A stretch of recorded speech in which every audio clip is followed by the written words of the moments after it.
Is Borderlands 4 good?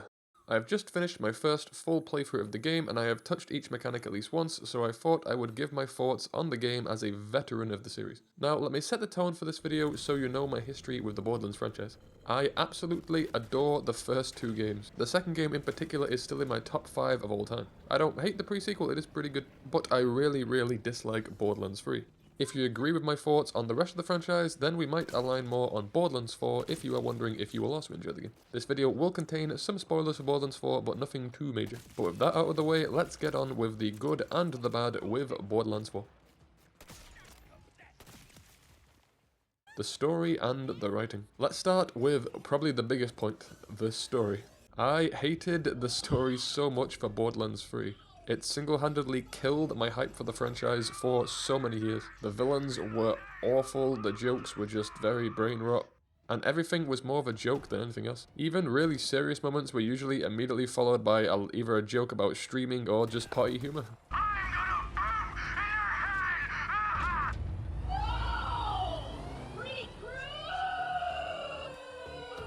But in the previous installments like Borderlands 2, they knew when to execute jokes correctly, like Jack playing the violin when a beloved character dies. But you'll be happy to hear in Borderlands 4, it's back more towards the lines of Borderlands 2 in terms of writing, with a generally good cast of antagonists and a much more dark humor story similar to Borderlands 2. It's definitely not on par with 2 by any means, but it is definitely a good step in the right direction. I overall quite liked the story of 4. It has some really great points, but my main issue is it is designed similar to Far Cry 5 if you've played Far Cry 5, where you can tackle any region of the game in any order. This meant that although it was one full story, it did feel a bit disconnected, because you'd get allies in one area that would agree to join your cause, but they just wouldn't help you in any of the other areas, since the devs didn't know which order you were going to go in. So while the 3 or 4 main areas are generally really good standalone stories, they don't connect in a way that feels too natural. But compared to Borderlands 3, I much prefer this story. The bosses.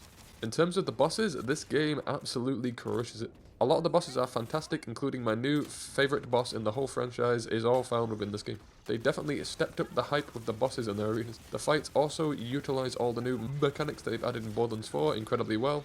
Speaking of which, now for a few quick cool things they've added in this game. The grapple hook and the glider. These make the game feel a lot better to traverse. The grapple hook in particular I love. It's not only a thing you use to get around the map, you also can use it a lot in combat. You can now grapple things to throw at enemies, which does take place in some of the boss battles. And some of the bosses in the later game will also do big arena-sized attacks which you will need to swing to higher spots to get out the way of. There's some other quite cool mechanics, like you can now summon your vehicle from anywhere in the world, which is very good. You can sell all of your non-equipped gear in bulk. There's a lot more skill trees for more variety in the builds, and so on. The good and the bad. The game does what I like to call towing the line. For every one new thing it does great, they also for some reason do one other thing incredibly bad. The first thing it does incredibly well is the Moxie Encore machines. There's a brand new mechanic in Borderlands 4 called Moxie Encore machines, which let you immediately respawn a boss for a small amount of money. So you no longer have to save and quit when you're farming a boss. Fantastic change. Amazing addition. This will make farming some bosses a hell of a lot quicker. But, as I mentioned before, they then have to do one stupid thing to go along with it. So some bosses have long runbacks. They really need to add fast travel points outside every boss door or just let you fast travel directly to Encore machines. I timed it and it took me nearly 10 solid minutes to run all the way back to one of the earliest story bosses in the game, and this isn't even the one with the longest runback. And I was ignoring most of the enemies along the way. If you added Encore machines to make farming faster, then why do most story bosses have a Hero's Pass level of runback? Another one thing they did good and one thing they did bad is again with the Encore machines. You can now pay Iridium to spawn a super strong version of any boss, it's harder to kill and it drops more loot. Great idea. But for some reason it's only one singular random boss each week. So if it's a boss you don't like, then you have to wait a whole week before you might now get to farm a cool version of a boss that you do like. And then once that week is done where it's a boss you've been waiting for, you now might have to wait months to see it again. Why? This is a single player game. Why are they trying to be Dead Destiny 2 with this? The open world. A thing they've changed from the previous games is now this is one big open world instead of small areas like in the previous installments. Now, I personally don't like this change much at all, since in smaller areas in the previous games, you can have each one feel really original and stand out from the previous, and also densely pack them with stuff to do. Each little area in Borderlands 2 would have like 6 to 10 side quests to do and their own Easter eggs and would all feel completely different from other areas. The Caustic Caverns is a perfect example, feels unlike anywhere else in the game and has many quests and Easter eggs for you to find. But the world being this big now means you have to find stuff to fill it with, and you can't just have the environments quickly transition between a bunch of different environments. And unfortunately, what it fills the world with is 156 echo logs to find, 39 deadbolts, 20 capsules, 18 siren things, 46 vault symbols, 27 propaganda speakers, 10 shrines to pray at, 13 safes to open, 12 book things to find, and at least 15 caches to open. All of these, might I add, only get you one singular thing: SDU upgrades. I was hugely hoping for some cooler stuff to get in the open world as a reward, like maybe some uniques or something, but grinding out upgrades for my ammo capacity is definitely not what I was expecting. It's not all bad, there is a few cool things they've added in the open world, but they're quite few and far between. There's these little like mini dungeons of enemies you can fight through that have a unique boss at the end. But then, as I previously said, you will need to refight through these every time you want to go and refarm the boss, which just kind of makes the Moxie machine feel a bit pointless, considering I can't really be bothered spending 10 minutes clearing out an area I've already cleared just to then start farming a boss. Overall, the open world is pretty good, but I do much prefer smaller areas like in the previous ones, because just the quality control was a lot better. On the same vein as that, one baffling change they've made is removing the minimap completely. All your navigation on this game has gone back to the days of Borderlands 1 with a compass. Even the remaster of Borderlands 1 realised the mistake and added the map to the corner of the screen, so why doesn't this game have one? I don't know. You do get a little echo friend who will occasionally ping the correct path for you to take, but I kid you not, this guy, at least for me, was wrong so often. More often than not, he'll just say he can't find a path to your destination, or sometimes he will just tell you the completely wrong way to go, like directly into a wall or off a cliff or up into the sky. It doesn't even display the environment, like if an enemy's behind something, it just shows you blanket red dots with no other explanation. I personally hate this change, but you might like it. The level scaling. One of my main issues with the game is definitely the level scaling. The game seems to scale most areas to your play level, which I've never really liked as a mechanic as a whole, because this means if I now do a couple hours of side content, all the EXP I've been having as a reward for doing stuff is now as much of a reward for the enemies as it is for me, making it feel pretty pointless doing side content before the end game. Usually when you hit like a level wall, you would need to, it would kind of incentivize you in an open world game to go and do side content, but scaling the enemies up just kind of alleviates any need to go and ever do side content.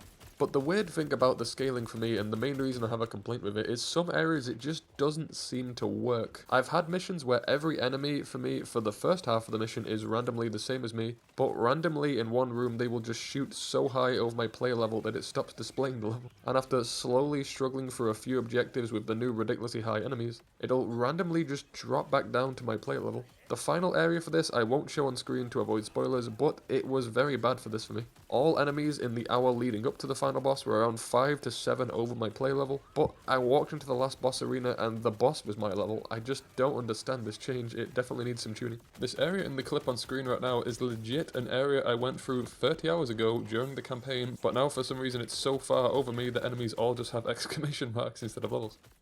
The Borderlands Vibe. One of the other main things I have a personal issue with in this game is just the lack of Borderlands charm with stuff like the UI. In the previous installments, your inventory was this cool floating screen that actually appeared in world. Now it's just a really generic looking screen. You can't rotate your character or anything either.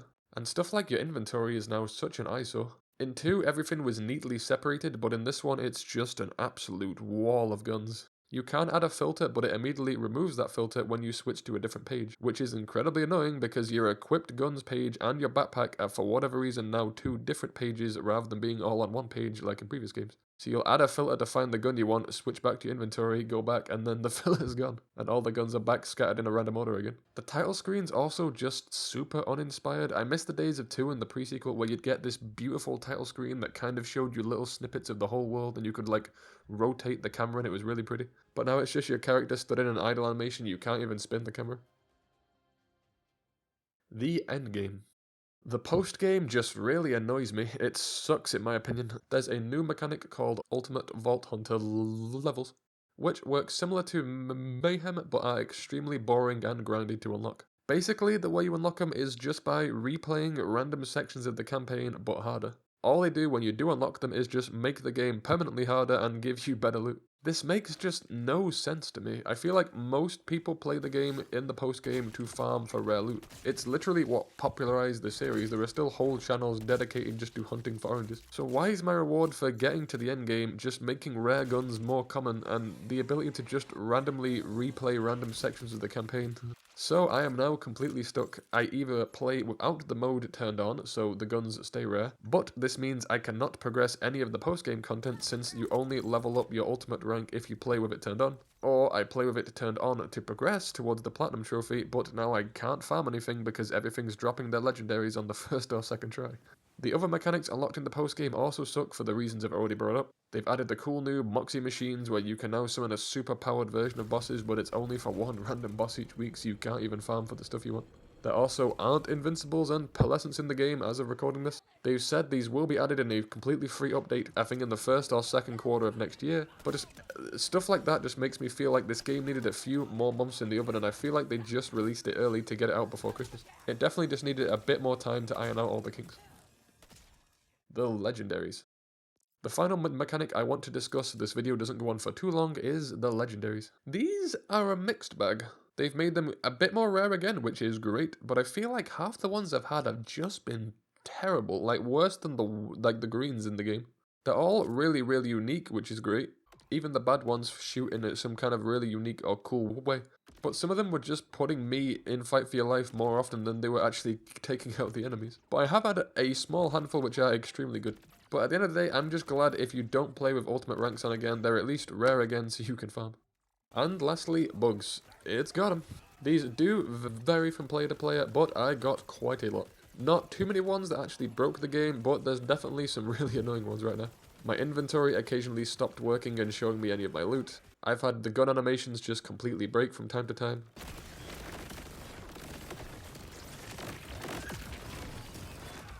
Doors sometimes just wouldn't open until I saved and quit. I've had a boss just randomly die halfway through a fight. My guns sometimes just got infinite ammo for no reason. There are a lot of collectibles on the map for me that just haven't spawned, so I'm just hoping they add a fix for this. One time all enemies just stopped displaying any health bars at all, so I had to quit the game to get them to appear again. As mentioned before, the scaling on the enemies sometimes shoots randomly from room to room. Like, there was one dungeon I did where one room they were 5 over me, the next room they were back to my level again, and then the room after they were 8 over my player level. I don't understand what the scaling is doing in this game. Among a lot of other small bugs. The biggest bugs I got that would actually ruin sections of the game for me is on a few story missions, some NPCs would end their conversations prematurely, so I would miss a lot of crucial information. Hell, the clip you're seeing on screen now is one I recorded on accident during recording the footage for this video because my guns just kept turning invisible.